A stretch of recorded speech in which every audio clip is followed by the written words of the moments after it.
Hey Korbanth Saber fans, I'm going to show you how to work with the new VeeOne. This is the Luke Return of the Jedi lightsaber. First thing you do is you can unscrew this back area here and you see your chassis. Now this is the on-off switch right here. Now on. If ever you want to leave it off, you can. All you have to do is just unscrew this, and you don't even have to touch the chassis other than just turn it on.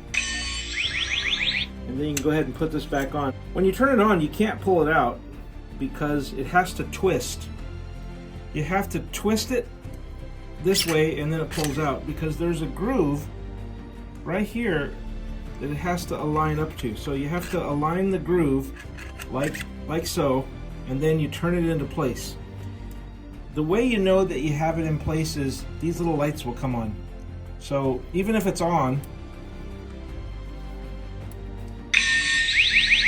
when you push the chassis in, you have to rotate it until you get these lights turned on. Don't rotate it too much. It's possible to rotate it beyond this, but if these lights are turning on, then you know it's working. The first button, when you press it, it lights it up. If you hold this button down, it turns off. You can also do this. You can light it up. You can also twist it, and it turns off. The second button right up here will change to the different fonts. You don't want to hold it. If you hold this button down, it's going to go into a volume control menu, and that's a completely different video that we'll have to talk about later, but just tap it and then hold it to deignite. And for the font, just tap it. It's just bad these days. The Force will be with you. Master Windu!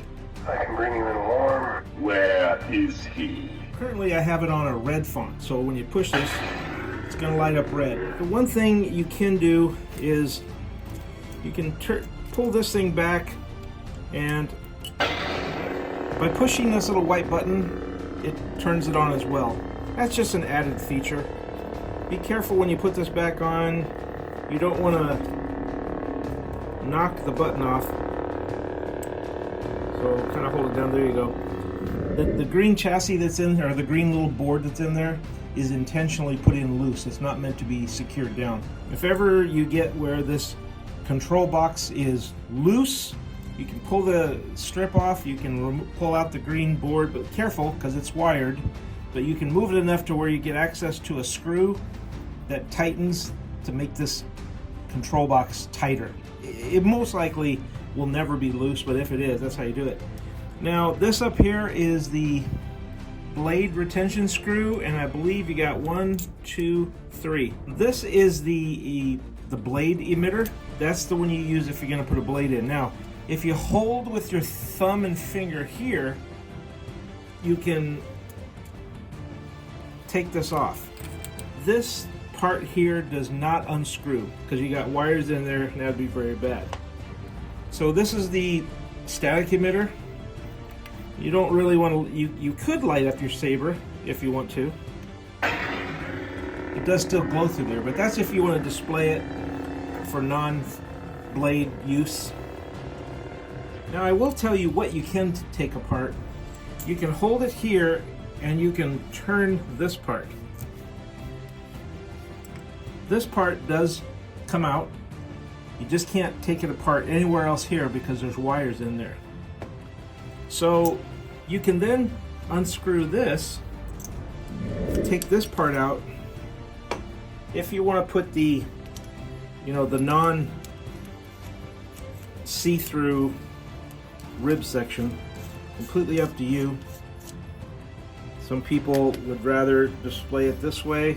Then you can put either emitter on. Go ahead and insert your chassis.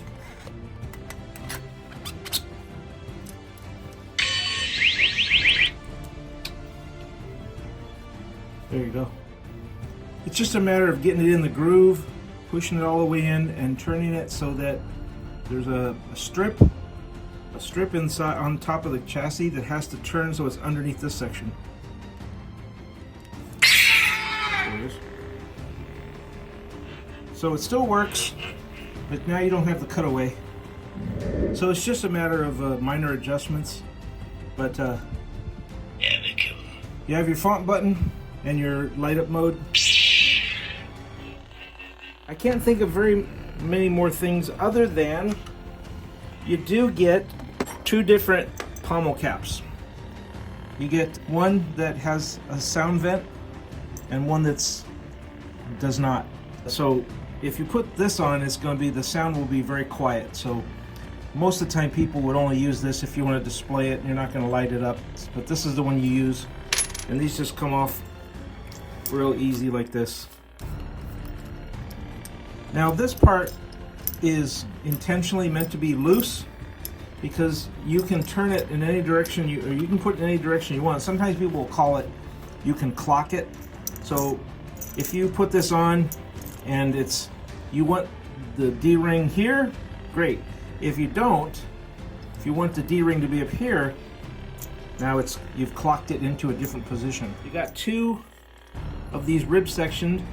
This one is completely even, and this one you got, some are thinner and thicker than the others. Some people out there who know a lot about this model of Saber know that the original had what they call uneven ribbed, and this is the even ribs for those who don't like it to be uneven. They would rather have it even. Well, you can pick whichever one you like, your choice. Hope that helps you. Thanks for buying one. Enjoy it.